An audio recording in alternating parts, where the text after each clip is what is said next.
Hey friends, so let's talk a little bit about myth number two. Here it goes. If you have bad credit, you cannot buy a house. That's absolutely wrong. First, let's define bad credit. According to FICO, the company that generates over 90% of the scores here in America. So, FICO defines poor credit as any credit score below 580. That's poor credit. Once you get to the 620 category, now you're in the fair credit zone. Once you get to 680, you're in the good credit zone. Once you go above 740, you're in the excellent, and beyond 800, exceptional. All right. So if you're on the 580, you are in the poor credit zone.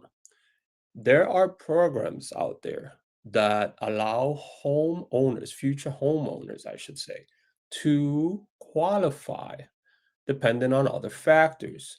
I am not a loan officer. I don't work for a bank, but I do credit. I help people restore their credit so they can buy their dream home or first investment property. And I can tell you for a fact that if you have the right loan officer, you can buy a house if your credit score is under 580. There are multiple different programs.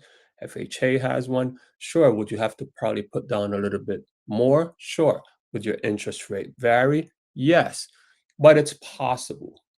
Now, if you have time, and let's say you have time to restore your credit, to fix the problems, then definitely you should, right? But there are some people that are pressed for time and they need to get into a house immediately for whatever reason. And then um, a year later or 2 years later, they refinance that same loan they have into a better term. And hey, it works for some people.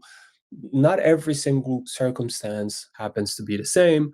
So, yes, you can buy a house with poor credit. You just have to have the right loan officer that can explain everything to you so you can properly assess if it's the right decision in your case. All right, I'll see you again with myth number three in the next upcoming videos. Ciao.